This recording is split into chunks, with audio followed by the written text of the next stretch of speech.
বোঝাচ্ছিলাম। এখানে আর কারো কোনো সমস্যা আছে? বুঝে গেছি। আচ্ছা, গুড। এইবার আমি আরো একটু ক্লিয়ার করার জন্য সাবজেক্টগুলোকে এখানে দাঁড় করালাম অন্যরকম করে। আমি গতদিন বলছিলাম কি, এইখানে যে সাবজেক্ট শিখাচ্ছে এইগুলোর ব্যবহার জানলে পৃথিবীর যে কোনো কিছুকে আমি সাবজেক্ট হিসেবে ব্যবহার করতে পারবো। তাহলে আমি এখানে সাবজেক্ট হিসেবে শিখিয়েছি 8টা জিনিসকে, 8টা গতদিন। কি কি? I, we, you, he, she, they, it. দেখি এইভাবে করে 3বার বলেন।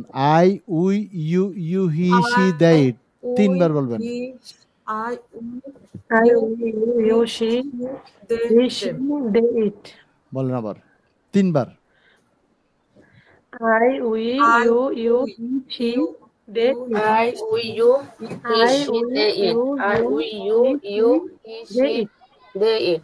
আচ্ছা, এটাই শিখেছিলাম। এবার দেখেন, আপনি যদি এগুলোর ব্যবহার জানেন কিভাবে পৃথিবীর যে কোনো কিছু করতে পারবেন। আই মানে আমি, উই আমরা, ইউ তুমি, ইউ তোমরা, এগুলো নিয়ে কোনো ঝামেলা নাই। আমি আমরা, তুমি তোমরা, আমরা সহজেই জানি। এইবার যদি হি এর ব্যবহার, অর্থাৎ হি এর পরে ভার্বটা কি আসবে, এই যে আমি যে আপনাদেরকে এখন, হ্যাঁ বুঝি নাই, বুঝি নাই। দেখতেছি না তো। কারণ কি? দেখতে পাচ্ছেন না কি সবাই দেখতেছে না? যে কোনো একজনে? হ্যাঁ, এখন আসছে। সবাই দেখতে পাচ্ছে? আমি স্যার আসছে, এখন আসছে। হ্যাঁ, ওনারা দেখতে পাচ্ছেন। তার মানে এটা হচ্ছে যদি কারো নেটে প্রবলেম করে, ক্যামেরা হাজারা পর ক্যামেরা হইছে তো বরিয়াবার ক্যামেরা ধরে রাখছে, হতে পারে হয়তো কোনো কারণে ওনার নেট স্লো মারতেছে। হ্যাঁ নেটের কারণে, হ্যাঁ। আর আমার ডিস্টার্ব যখন হবে কেউ দেখবেন না তখন। আমার যদি ডিস্টার্ব করে কেউ দেখবেন না। আচ্ছা ঠিক আছে। এবার বলছিলাম কি, আপনি যদি হি এর ব্যবহার জানেন, অর্থাৎ হি এর পরে ভার্বটার ধরন কি হবে সেটা যদি শিখে ফেলতে পারেন, হি এর মতো করে দেখেন এখানে যে কোনো একজন পুরুষের নাম আসলে ওই একই রকম ভার্বের ধরনটা হবে। ধরনটা কি সেটাও শিখাবো একটু পরে, আগে হচ্ছে পরিচয় করাচ্ছে। ওকে, এইবার যেমন আমি আপনার একটু আগে প্রশ্ন করছি, do you brush your teeth, ইউকে প্রশ্ন করছি না, তাহলে ইউর পরে কি লাগালেন? ইউকে আই করে বলেন না, আই ব্রাশ। হি হলে তো ব্রাশ হবে না, ব্রাশেস হবে। এই ব্যবহারগুলো শিখাবো, আগে পরিচয়টা করাই। ওকে, এইবার সি, যদি আমি সি এর পরে ভার্বের ধরনটা কি হবে সেটা যদি আমি জানি, সেটা যদি আমি আয়ত্ত করতে পারি, সি এর মতো করে দেখেন যে কোনো একজন মেয়ের নাম আসলে ওই ভার্বটা একই ভার্বটা আসবে। সি এর সাথে যদি ভার্বের সাথে এস যুক্ত হয়, একটা মেয়ের নাম সাবজেক্ট হলো ওই একই এস যুক্ত হবে, না হলে হবে না। মানে অর্থাৎ সি এর ব্যবহার শিখা মানে পৃথিবীর যে কোনো মেয়েকে সাবজেক্ট হিসেবে ব্যবহার করতে জানা। হি এর ব্যবহার শিখা মানে হি এর সাথে ভার্ব কি হবে, পৃথিবীর যে কোনো পুরুষের নামকে সেভাবে করে ব্যবহার করা। এবার দে, দে মানে হচ্ছে তারা। তারা মানে কয়জন? একজন না একাধিক জন? একাধিক। তার মানে সেটা পৃথিবীর সব মানুষ হতে পারে, দুইজন হতে পারে, হ্যাঁ। অর্থাৎ দের সাথে দের পরে ভার্বটার ধরন কি হবে সেটা যদি আমি শিখে ফেলতে পারি, তাহলে এবার দের মতো করে সাবজেক্ট হিসেবে একের অধিক ছেলের নাম হোক মেয়ের নাম হোক যা আসুক না কেন, ওই এটার পরে একই রকম ভার্বটা হবে। এইবার হচ্ছে ইট, ইট মানে কি? বস্তু, জিনিস। যদি আমি ইটের পরে ভার্বের ধরনটা কি হবে সেটা যদি আয়ত্ত করতে পারি, শিখে ফেলতে পারি, তাহলে ইটের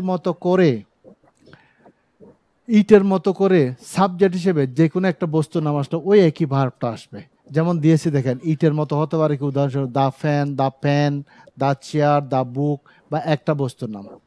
এইবার বস্তু যদি একাধিক হয় সেটা আবার হবে কার মতো? দেখেন দেহের মতো। এই যে দিয়েছি, বস্তু একাধিক হলে সেই জিনিসটা দেহের মতো, অর্থাৎ একাধিক বস্তুর নাম আসলে ভার্বটা কি হবে? ওই দেহের মতো করে ব্যবহার হবে। তার মানে এই জিনিসটা এখন বুঝলাম, অর্থাৎ সাবজেক্ট পরিস্থিতি। এইখানে আপনি দেখেন এই 8টার নিয়ম অনুযায়ী পৃথিবীর এমন কোন জিনিস বাদ যাবে না, এগুলোর আন্ডারে পড়বে না। যেমন আমি বললাম কি, দা সান, দা সান টাকার মতো একটা জিনিস না, ইটের মতো একটা বস্তু।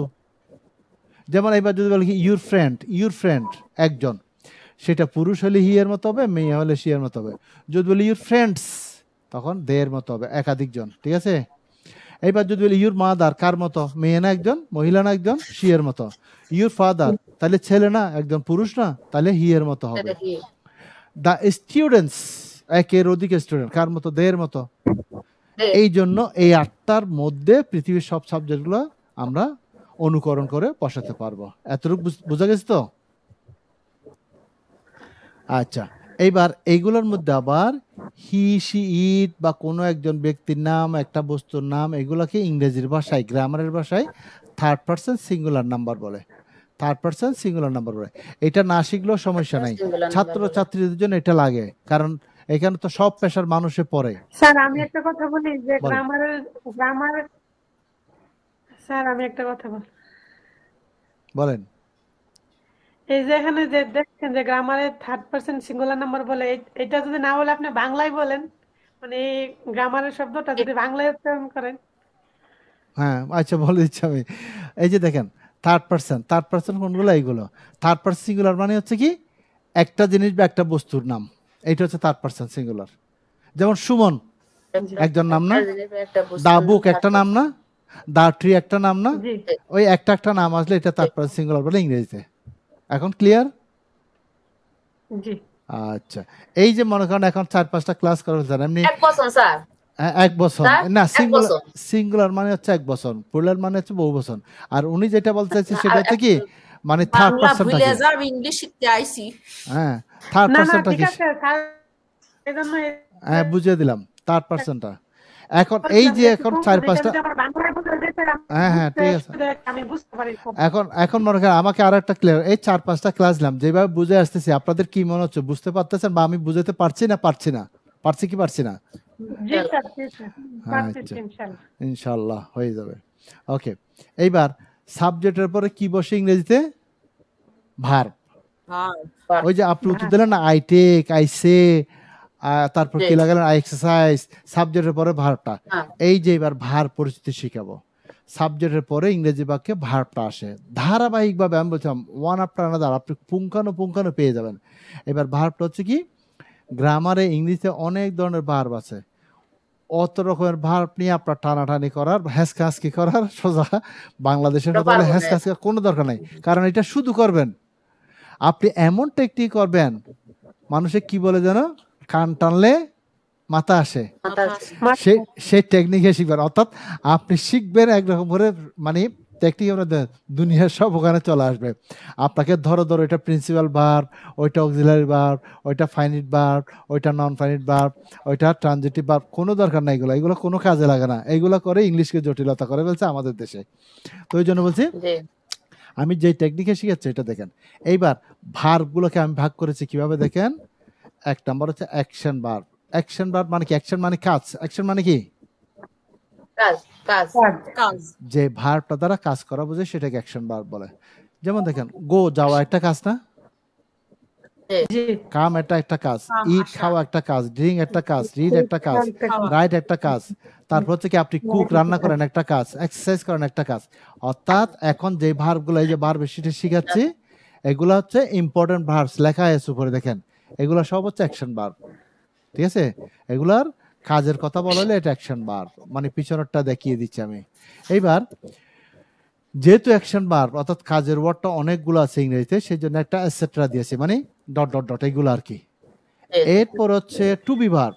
টু বি ভার্ব মানে হচ্ছে যে ভার্বটা দ্বারা কাজ করা বুঝাবে না, এবং কাজ করা না বুঝালে এটা কি বুঝাবে, এটা পরে পাবেন, আপাতত মনে রাখবেন। কার্যকরী ভার্ব। না এটা এই তো বললাম, তা auxiliary verb, principal verb, action verb কি বলে, এইগুলা যদি আপনি এইগুলার ভার্ব পেছে ইংরেজি শিখতে পারেন নাই, কোনো দরকার নেই, মাথা থেকে ফেলে দেন অক্সিলারি ভার্ব, মাথা থেকে ফেলে দেন প্রিন্সিপাল ভার্ব, লাগবে না এগুলো আপনার জীবনে কোনো কাজ দেয়নি, দেব না। সারা বছর বই মুখস্থ করাইতে টেন্সের। হ্যাঁ ওইটা তো আমি চিনতেছি। আপনি মাংস রান্না করবেন, কোনটা চিকন জিরা, কোনটা মিঠা জিরা, কোনটা আদা, কোনটা ধনিয়া, তারপর দিয়ে আপনি করবেন। এখন যদি আপনি মানে শুধু নাম শুনে আসছেন কিন্তু কাজের বেলায় কিছুই পান নাই, ওই ইংলিশ দিয়ে কোনো কাজ হয় নাই, হবে না। এখন হচ্ছে আপনাকে প্র্যাকটিক্যাল ফিল্ডে দেখাচ্ছে, হাতে কলমে দেখাচ্ছে, যে ওয়ার্ড দ্বারা কাজ করা বোঝায় সেটা অ্যাকশন ভার্ব।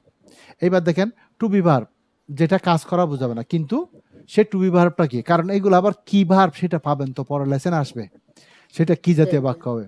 যেমন am, is, are, was, were, been, এর বাইরে আর কোনো টু বি ভার্ব নাই, মুখস্থ করবেন। বি ভার্ব মানে হচ্ছে বি থেকে বের হইছে, একদম মুখস্থ করবেন। কয়টা ওয়ার্ড আপনি মুখস্থ করে গেছে? Am, is, are, was, were, been. যদি থাকতো আরো, যদি আরো থাকতো আমি এখানে এটসেট্রা দিতাম, মানে আরো আছে, নাই, এগুলো এটাই। এইবার to have verb, to have verb, to have verb এটাও কাজ করা বোঝানো। টু হ্যাভ ভার্ব এটা কি জাতীয় সেটা আমরা পরে পাবো। তাহলে টু হ্যাভ ভার্ব হচ্ছে হ্যাভ, হ্যাজ, হ্যাড, এই তিনটার বাইরে আর নাই, এই তিনটার বাইরে আর নাই। আপনি জানবেন কি অ্যাকশন ভার্ব হচ্ছে যে ওয়ার্ড দ্বারা কাজ করা বোঝায় সেটা। অ্যাকশন ভার্বগুলো আমরা মুখস্থ করতেছি কারণ এগুলো অনেক, সেজন্য। টু বি ভার্ব হচ্ছে মানে এম, ইজ, আর, ওয়াজ, আর, বিন, আর এর বাইরে নাই। এই শুধু এতটুকু শিখেন। টু হ্যাভ ভার্ব হচ্ছে have, has, had, have, has, had, এর বাইরে আর নাই। এতটুকু বুঝতে পেরেছেন? হ্যাঁ, এইবার দেখি এই যে শুধু মনে করেন হয়তো আমার কথা বুঝেন, আপনি একবার চোখ ঘুরিয়ে দেখেন। প্রত্যেকদিন আমি এই সুযোগটা দিই 1-2 মিনিট, কি জন্য? কোনো ত্রুটি থাকলে আপনার বুঝার আমি আবার বুঝিয়ে দেবো। একবার চোখ ঘুরিয়ে দেখেন যতটুকু আজকে করলাম এটা কোনো জায়গায় বুঝতে অসুবিধা আছে না। সাবজেক্ট কোনটার সাথে কোনটা সামঞ্জস্য হচ্ছে সেটাও দেখবেন, ভার্বটাও দেখবেন।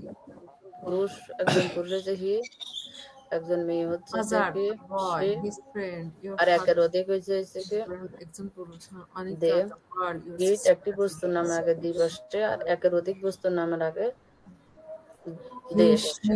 একজন ব্যক্তির নামে একটি বস্তুর নামে একটা একটি বস্তুর নামের আগে ইট বসে। একাধিক বস্তু বা স্থানের আগে ব্যক্তি বস্তু স্থানের আগে দে বসে।